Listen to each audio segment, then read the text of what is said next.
Assalamualaikum warahmatullahi wabarakatuh. Kali ini gue bakal ngupdate video gue yang sebelumnya yang membahas masalah SKD atau seleksi kompetensi dasar. Nah, seperti yang kalian ketahui bahwa seleksi kompetensi dasar ini itu merupakan ujian wajib bagi kalian yang ingin mendaftar ke sekolah kedinasan. Jadi kan sebelumnya gue udah pernah ngebahas tentang seleksi kompetensi dasar di video sebelumnya. Ini kayak tambahan ataupun updatean terbaru dari video gue yang kemarin itu. Dan sebelum kita masuk ke materinya, bagi kalian yang belum subscribe channel ini silahkan subscribe, kemudian like dan share video ini ke teman-teman kalian. Dan jangan lupa silahkan tulis pendapat kalian tentang materi ini di kolom komentar di bawah. Nah, langsung aja ya kita masuk ke pembahasan mengenai seleksi kompetensi dasar. Nah, seperti yang gue bilang di video sebelumnya mengenai SKD, di situ kan ada mengenai peraturan Menteri Pendayagunaan Aparatur Negara nomor 22 tahun 2018, di mana kalau kalian yang ingin mendaftar STAN di pengumuman 46 itu diberitahu kalau nilai ambang batas SKD itu atau akan ditentukan melalui peraturan Menteri Pendayagunaan Aparatur Negara. Nah, ini dia peraturannya. Nah, jadi apa yang gue bilang di sini, yang akan gue utarakan di sini itu berdasarkan pemahaman gue mengenai peraturan ini, yaitu peraturan Menteri Pendayagunaan Aparatur Negara dan Reformasi Birokrasi Republik Indonesia nomor 22 tahun 2018. Ini tentang penerimaan mahasiswi taruna-taruni sekolah kedinasan pada kementerian ataupun lembaga di tahun 2018. Nah, ini masalah SKD ataupun seleksi kompetensi dasar. Nah, di peraturan Menpan RB nomor 22 tahun 2018 ini, SKD itu masih sama, terdiri atas tes wawasan kebangsaan atau TWK, kemudian tes intelijensi umum atau TIU, kemudian tes karakteristik pribadi ataupun TKP. Nah, yang harus kalian pahami di sini tentang ketiga tes ini ada cakupan materi ataupun cakupan pembahasan yang akan dibuat soalnya. Jadi kayak batasan-batasan yang apa aja sih yang harus kalian pelajarin tentang TWK, TU, dan TKP untuk seleksi kompetensi dasar ini. Nah, pertama kita mulai dari TWK dulu ya, tes wawasan kebangsaan. Nah, tes wawasan kebangsaan ini merupakan seleksi untuk menilai penugasan pengetahuan dan kemampuan mengimplementasikan nilai-nilai 4 pilar kebangsaan Indonesia yang meliputi, kalian pasti udah tahu kayaknya di 4 pilar kebangsaan Indonesia itu meliputi Pancasila. Kemudian yang kedua ada Undang-Undang Dasar 1945, Bhinneka Tunggal Ika. Kemudian yang keempat adalah Negara Kesatuan Republik Indonesia. Nah, Negara Kesatuan Republik Indonesia ini tuh materinya meliputi sistem tata negara Indonesia, kemudian sejarah perjuangan bangsa Indonesia, peranan bangsa Indonesia dalam tatanan regional maupun global, dan kemampuan berbahasa Indonesia secara baik dan benar. Nah, kalau kalian belum nonton video gue mengenai bahas TWK, kayaknya sebagian besar dari materi ini udah gue taruh ataupun gue udah jelasin di video yang tentang bahas TWK. Itu pun juga gue udah buat kayak per detailnya yang pretelan-pretelan yang kalian harus cari di poin-poin penting masalah 4 pilar ini. Sebenarnya video itu bakal gue update lagi untuk tambahan karena kemarin di video sebelumnya itu gue belum masukin tentang Bhinneka Tunggal Ika sama bahasa Indonesia. Jadi kayak sebagian besar sebenarnya materi ini tuh udah gue cantumin poin-poinnya itu di pembahasan gue kemarin. Nah, kalau kalian belum nonton pembahasan mengenai TWK di video gue sebelumnya, nanti linknya gue taruh di description box di bawah. Nah, untuk itu jadi kalian harus mempelajari mengenai 4 pilar kebangsaan Indonesia ini. Jadi materinya itu hanya seputar 4 pilar ini. Sebenarnya materinya itu walaupun cuma mengenai 4 pilar ini, seperti yang gue bilang di video sebelumnya, videonya itu masih sangat-sangat luas. Kayak ini Undang-Undang Dasar 1945, kayak rancu juga sih sebenarnya kayak Undang-Undang Dasar 1945, apakah kita hanya menghafalkan mengenai 1945, apakah kita juga harus mengerti tentang sejarah sehingga Undang-Undang 1945 itu sampai sekarang masih berlaku. Ya otomatis kita harus mengerti tentang undang-undang sementara dong sama undang-undang RIS. Tetapi mudah-mudahan aja sih materinya itu hanya bersekitar 1945 aja, tetapi kayaknya kalian juga masih harus tetap mengerti poin-poin penting dari UUD 1950 sama UUD RIS seperti yang gue jelasin di video sebelumnya.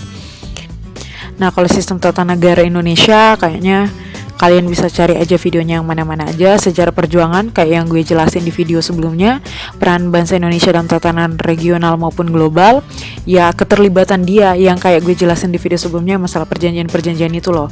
Kemudian kemampuan berbahasa Indonesia yang baik dan benar.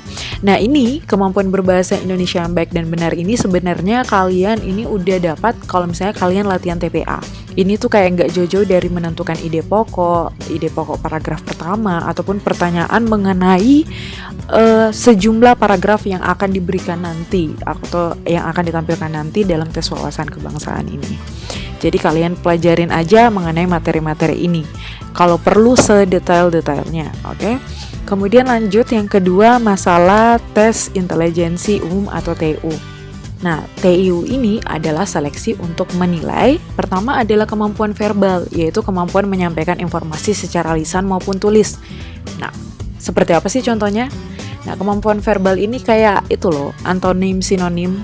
Nah, kayak gitu ya. Jadi nanti kalian, misalnya kalau kalian sudah sering ngerjain soal-soal TPA, nah seperti yang gue jelasin di video-video gue sebelumnya, kalau TIU ini tuh sebenarnya adalah versi sederhana daripada TPA. Jadi kalau misalnya kalian udah sering ngerjain soal-soal TPA buat soal WSMPKN STAN ataupun soal-soal TPA untuk tes SBMPTN, itu menurut gue kalian udah bakal bisa ngerjain tes intelijensi umum ini.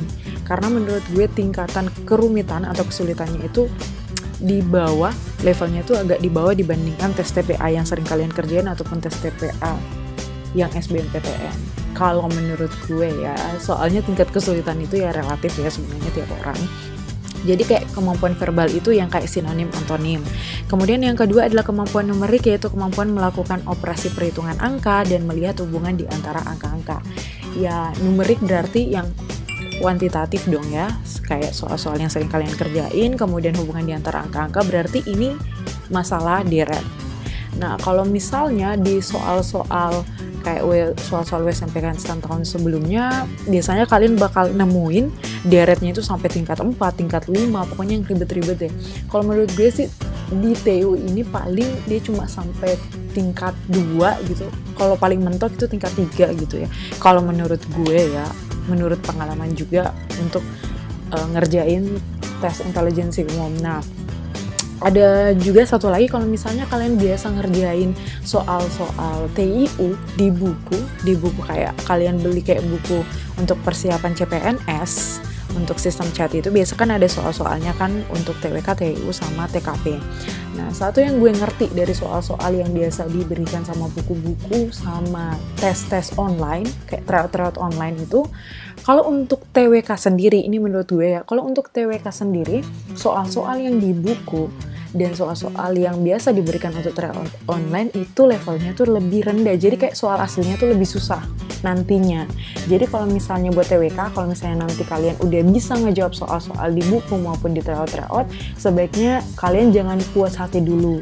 Lebih asal lagi, lebih perbanyak lagi materi kalian, karena kemungkinan besar soalnya tuh bakal lebih susah. Ya, moga-moga sih sama latihan-latihan kalian, tetapi alangkah lebih baiknya kalian memperbanyak lagi latihan ataupun membaca materi-materi. Nah, kalau untuk TU ini menurut gue, kalau misalnya kalian udah ngerjain soal-soal di buku sama di tryout, soal-soal di buku sama di tryout itu cenderung lebih susah dibandingkan TU yang bakal kalian temuin nanti pas ujian ataupun pas tes. Jadi kayak seperti yang gue jelasin tadi, kalau TU ini tuh kayak agak lebih mudah dibandingkan TPA yang sering kalian kerjain pada umumnya, baik itu untuk SBMPTN maupun latihan-latihan kalian dalam mengerjakan tes-tes USMPKN STAN tahun-tahun sebelumnya. Nah, kemudian yang ketiga itu adalah kemampuan berpikir logis, yaitu kemampuan melakukan penelaran secara runtut dan sistematis. Kemudian yang keempat itu adalah kemampuan berpikir analitis, yaitu kemampuan mengurai suatu permasalahan secara sistematis. Nah, kemudian yang ketiga ada tes karakteristik pribadi ataupun TKP. Nah, tes ini adalah seleksi untuk menilai, pertama adalah integritas diri, kemudian yang kedua adalah semangat berprestasi, kemudian ketiga kreativitas dan inovasi, Yang keempat ada orientasi pada pelayanan, orientasi kepada orang lain, kemampuan beradaptasi, kemampuan mengendalikan diri, kemampuan bekerja mandiri dan tuntas, kemauan dan kemampuan belajar berkelanjutan, kemampuan bekerja sama dalam kelompok, serta kemampuan menggerakkan dan mengkoordinir orang lain. Nah, kalau tipsnya sih buat ngerjain tes karakteristik pribadi ini adalah buatlah diri kalian selayaknya bersifat sebagai malaikat. Kalau menurut gue sih kayak gitu. Kayak kalian tuh merupakan orang paling bersih, orang paling baik, pokoknya tindakan yang paling orang baik bakal lakuin jika menghadapi situasi-situasi seperti ini. Jadi kayak tempatkan diri kalian sebagai itu, bukan secara logika tapi secara pasti yang paling baik gitu, yang paling benar dilakuin itu apa. Sebenarnya ada tipsnya sih buat ngerjain TKP ini, tapi tips ini ntar deh, tipsnya itu gue bakal bahas. Sebenarnya gue mau buat video lagi mengenai bahas TIU sama bahas TKP. Soalnya kan kemarin gue udah buat tentang bahas TWK. Ada satu tips sebenarnya cara ngerjain TKP ini tanpa membaca soalnya. Sebenarnya tips ini bagi kalian yang misalnya udah kehabisan waktu, kayak misalnya kalian lihat waktu itu sisa 10 atau 15 menit lagi tetapi masih banyak soal yang belum kalian kerjain, khususnya di TKP ini. Jadi kayak nggak perlu ngebaca soalnya, langsung ngebaca pilihannya aja, kalian udah tahu jawaban yang paling benar itu apa. Tetapi ini cuma solusi bagi kalian yang kehabisan waktu. Kalau kalian yang masih punya banyak waktu ya mending dibaca baik-baik aja, soalnya nanti tipsnya itu bakal aku bahas di video mengenai bahas TKP ya. Nah, kalau misalnya ini kan seperti yang gue bilang di video selanjutnya, ini tuh orang nggak lulus di TKP, nah membatas TKP itu sebagian besar ada manajemen waktu. Kenapa gue bilang kayak gitu? Karena biasanya soal-soal TKP yang ditampilin di buku-buku, di buku tes CPNS dan di buku pembahasan soal dan online ataupun di tryout-tryout yang mungkin beredar di luar sana, ini pengalaman aja ya.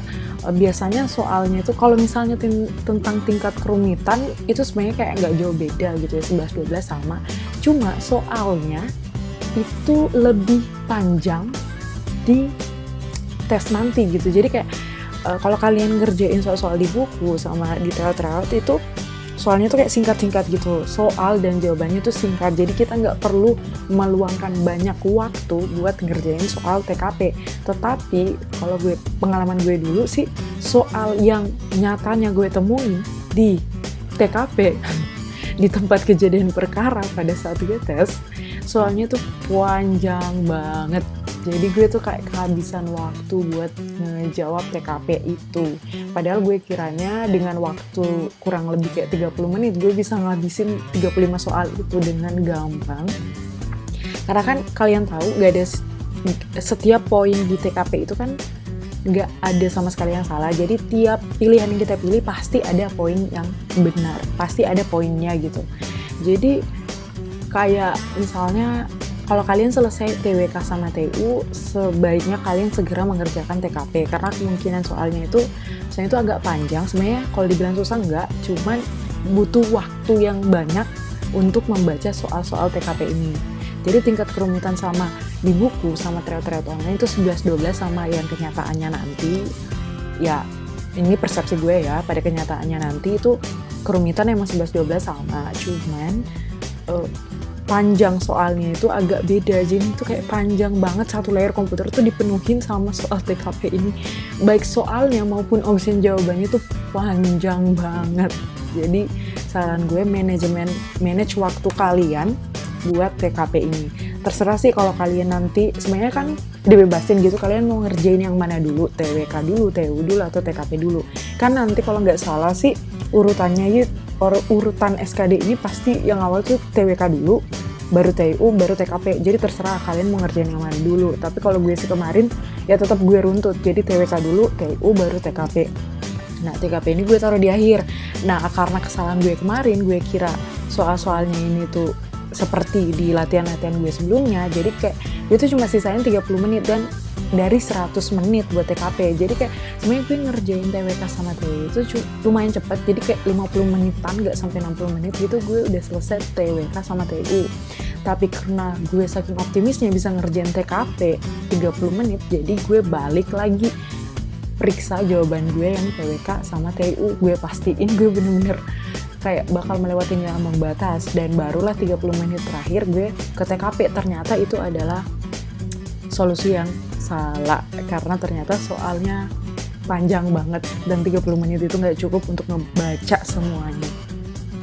Jadi ya kalau saran gue, kalau misalnya kalian mau meriksa jawaban kayak gue, itu mending kalian ngerjain TWK baik-baik, terus TIU, terus TKP. Kalau misalnya di sisa waktu baru kalian balik untuk meriksa jawaban-jawaban kalian yang di depan, yang kalian masih ragu ataupun kalian ingin ubah. Jadi kalau misalnya tipsnya juga sih, kalau misalnya ada nomor yang kalian gak yakin benar, ingat SKD kan gak ada sistem minus ya, jadi mending kalian jawab aja semua.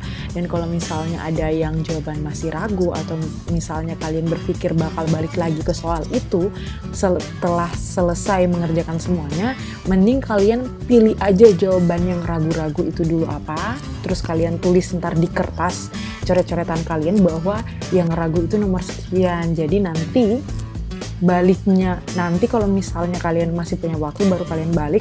Tapi kalau misalnya kalian udah nggak punya waktu lagi buat balik ke soal yang ragu-ragu itu, setidaknya kalian udah ngejawab, dan kemungkinan kan nggak tahu itu bakal benar apa salah, kan nggak tahu, setidaknya nggak ada sistem minus.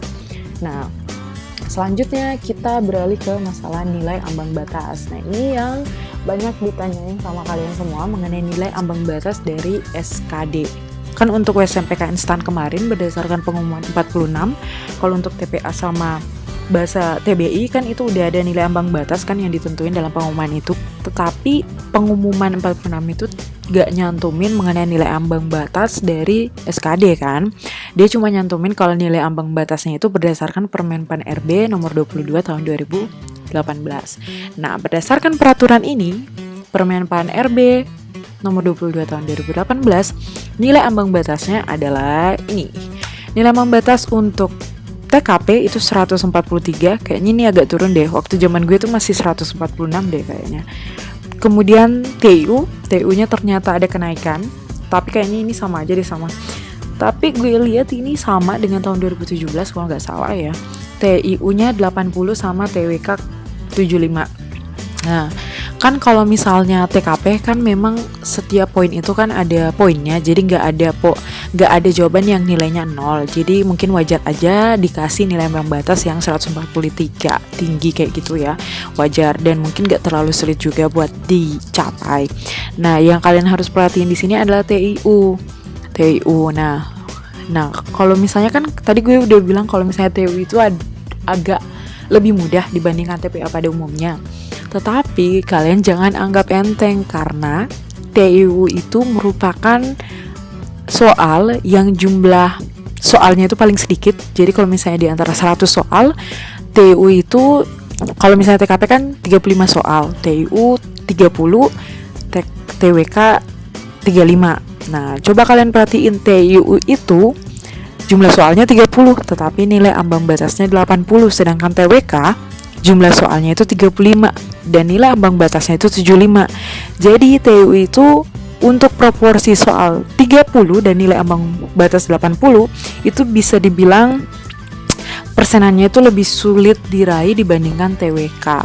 Jadi hati-hati aja untuk TIU, walaupun soalnya mungkin lebih mudah dibanding TPA pada umumnya yang sering kalian kerjain, tetapi kalian harus mastiin benar-benar kalau kalian lewatin nilai ambang batas ini, atau seenggaknya mencapai nilai ambang batas 80 ini.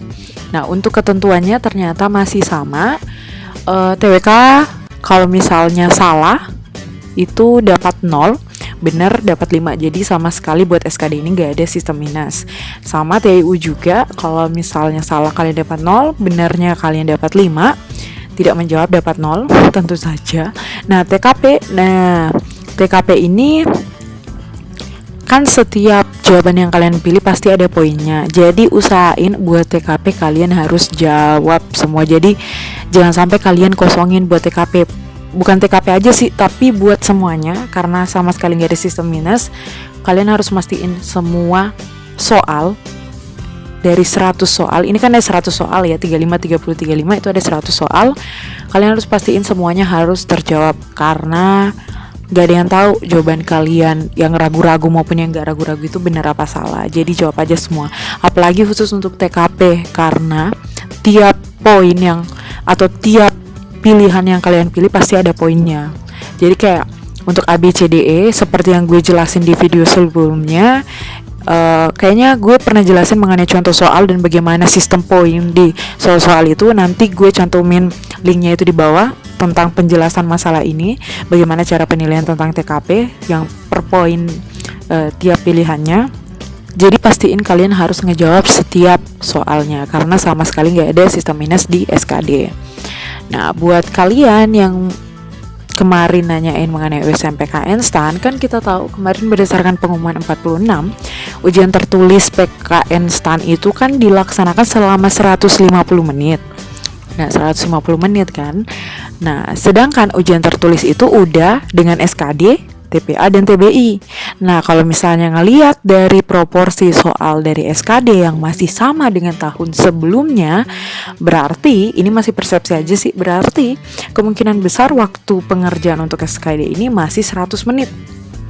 Nah, kalau misalnya SKD 100 menit, mungkinkah TPA dan TBI cuma 50 menit? Padahal menurut pengumuman 46, kelulusan kalian nanti, kalau misalnya kalian setelah melewati nilai ambang batas SKD, nilai kalian itu akan diurutkan berdasarkan TPA dan TBI. Jadi yang TPA dan TBI-nya paling tinggi kemudian di cut off, itulah yang akan lulus. Jadi bukan berdasarkan pengurutan SKD. SKD itu cuma persyaratan apabila kalian lolos nilai ambang batas SKD, kalian baru bisa masuk pengurutan. Nah, kalau misalnya di pengurutan itu kalian ada yang sama, barulah dia melihat kembali dari nilai SKD. Tapi ini masih belum dipastiin ya, soalnya di pengumuman 46 juga nggak ada yang bilang kalau SKD itu 100 menit atau TPA dan TBI itu 50 menit. Ini hanya kira-kira aja berdasarkan Permenpan RB yang ternyata jumlah soal sama nilai ambang batasnya itu masih sama dengan tahun lalu. Jadi kita perkiraan aja kalau misalnya waktunya itu masih sama juga, yaitu masih 100 menit. Nah, selain itu ada juga yang mengatakan bahwa SKD ini itu waktu pengerjaannya sekarang adalah 90 menit. Jadi kayak ini masih persepsi aja. Berarti kalau misalnya SKD-nya 100 menit, TPA TBI-nya 50 menit.